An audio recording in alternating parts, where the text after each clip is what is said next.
Salut tout le monde, je vous retrouve aujourd'hui dans une nouvelle vidéo qui est assez attendue.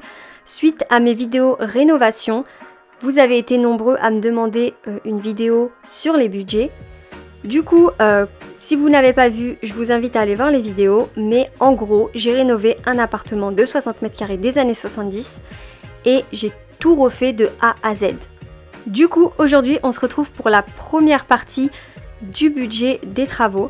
Et je vous ferai une deuxième partie la semaine prochaine. Donc si ça vous intéresse, continuez de regarder la vidéo.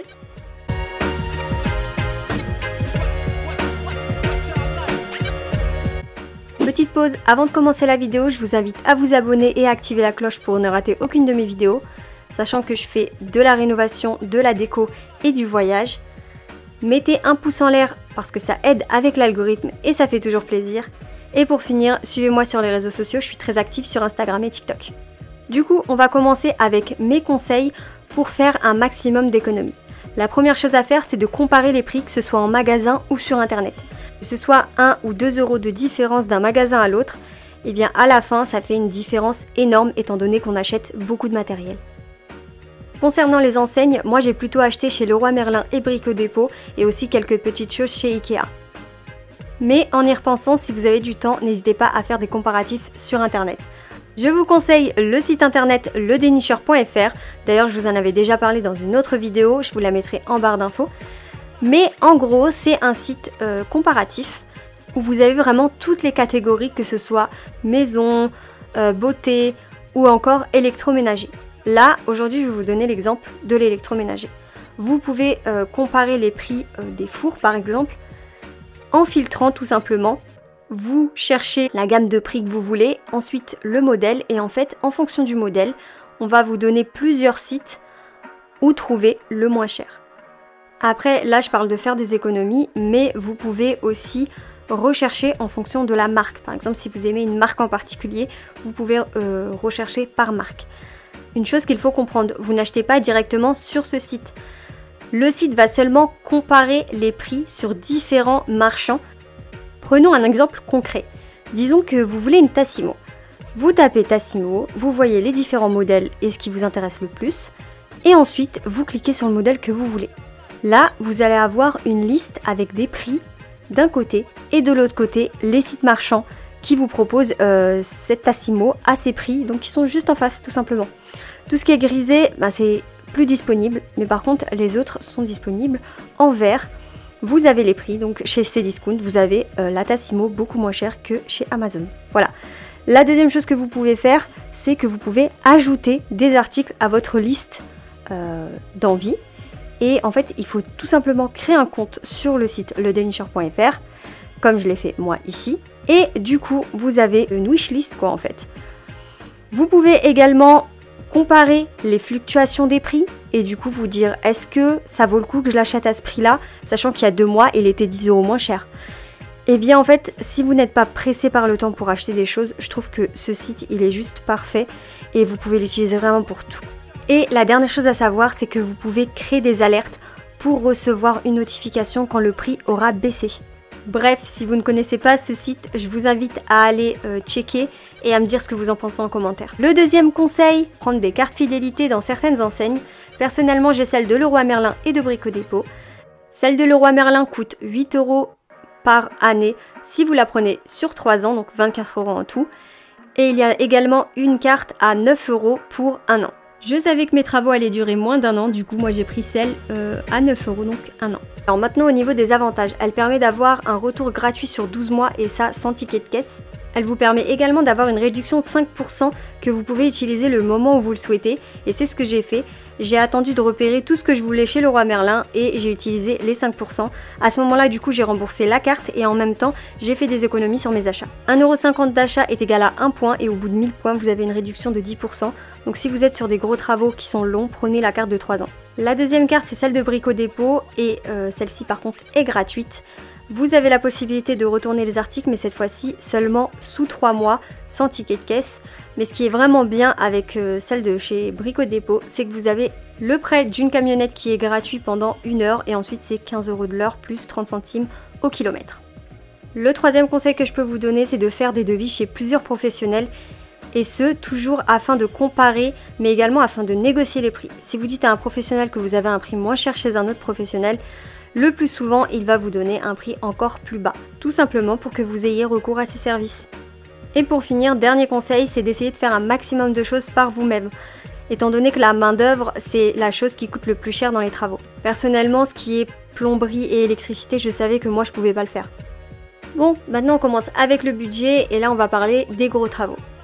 Tout d'abord, l'électricité. Donc le système électrique était beaucoup trop vieux et il a fallu vraiment tout revoir pour que ce soit aux normes. Comme je vous l'ai dit, c'est un appartement de 60 mètres carrés et au départ je voulais faire de l'encastré. Mais c'était beaucoup trop cher et surtout ce n'était pas possible. Du coup, on est parti sur les gouttières et elles ont été installées tout le long des plinthes qui d'ailleurs ont été repeintes en blanc, donc ça se voit absolument pas. D'ailleurs, je vous invite à aller voir mes vidéos rénovation pour voir le résultat. Comme je vous l'ai dit, j'ai fait des devis chez plusieurs électriciens avant d'avoir le meilleur prix et bien sûr négocier un maximum. Concernant le budget électricité, ça a coûté environ 4 250 €, mais encore une fois ça dépendra de la surface de votre appartement ou maison et du type d'électricité que vous voulez poser. Donc si c'est de l'encastré, ça coûtera bien sûr beaucoup plus cher que des gouttières. Du coup, toutes les prises et les interrupteurs sont neufs et le panneau électrique également. La deuxième chose qui a été faite, c'est le placo au niveau de l'entrée, du couloir et aussi au-dessus des fenêtres. Étant donné qu'il y avait les anciens volets roulants, on a retiré les coffrages et en fait derrière c'était vide, du coup on a dû isoler et remettre un placo. Pour ce qui est du placo, il y en a eu pour environ 330 €, donc ça comprend les rails, le placo, les bandes et l'enduit pour les bandes. Ensuite, la plomberie. Donc il y a eu plusieurs travaux de plomberie, notamment les toilettes. On a dû poser des nouvelles toilettes étant donné que les anciennes fuyaient. Il y a également eu quelques petits travaux dans la cuisine et surtout les travaux dans la buanderie, donc avec une arrivée d'eau et une sortie d'eau. Du coup, avec la pose des toilettes que j'ai acheté, donc les moins chères, les travaux sont revenus à peu près à 600 €. Autre budget qui peut être assez conséquent, c'est le sol.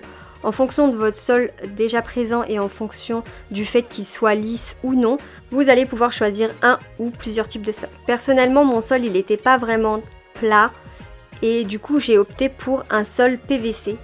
Comme tout le reste, j'ai comparé les prix chez plusieurs enseignes, notamment Saint-Maclou, Bricorama ou encore Leroy Merlin.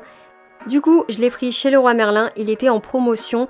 Au lieu de 9,99 € le mètre carré, il était à 6,99 €. Donc à certains endroits, j'avais remis à niveau avec des dalles PVC. Donc si on comprend les dalles PVC, le sol et la colle, j'en ai eu pour environ 800 €. Pour un sol comme celui-ci, pensez à prendre de la marge au cas où si vos pièces ne sont pas carrées. Et pour finir dans les grands travaux, le chauffe-eau, sachant que ce n'était pas une dépense que j'avais prévue. Du coup, il faut toujours prévoir un budget en plus pour les mauvaises surprises et du coup pour le chauffe-eau, j'en ai eu pour 250 € étant donné qu'on a fait l'installation seul. Du coup, pour le total des gros travaux, c'est environ 6 330 €. Maintenant, on passe à l'embellissement.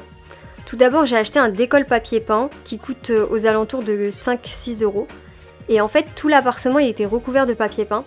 Et il y avait même plusieurs couches et pourtant j'en ai acheté qu'un seul. Je vous conseille d'aller voir ma vidéo 10 astuces travaux pour comprendre pourquoi je n'en ai pas racheté. La deuxième chose c'est l'enduit. Alors concernant l'enduit, j'en ai eu pour environ 20 €.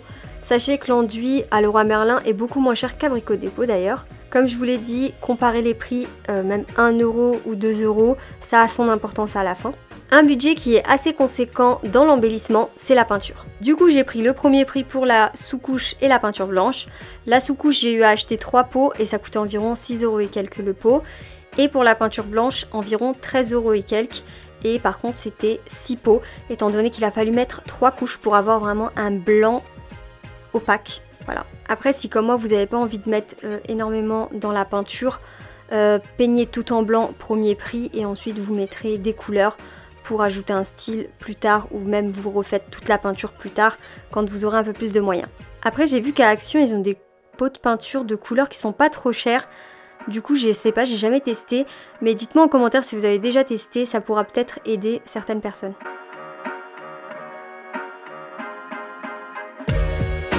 Ensuite il y avait également la peinture pour boiserie, donc moi j'ai pris un laqué Il coûtait 40 € le pot et du coup j'ai dû acheter 3 pots.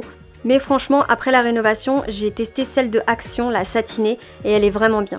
Et pour finir, j'ai acheté un pot de peinture de radiateur qui était aux alentours de 15 € et c'était plutôt pour les tuyaux de la buanderie, de la douche, des toilettes et de la cuisine.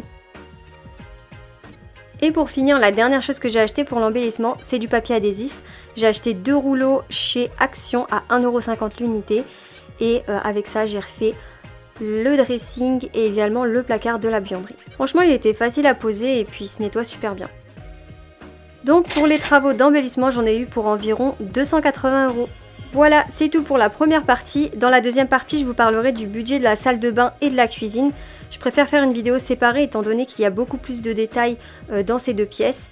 En tout cas, j'espère que la vidéo vous aura plu. N'hésitez pas à mettre un pouce en l'air et à vous abonner si c'est le cas. Dites-moi en commentaire si vous avez des astuces pour faire un maximum d'économies sur vos travaux.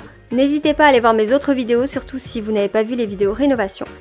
Merci d'avoir regardé la vidéo et moi je vous dis à très bientôt, bye bye.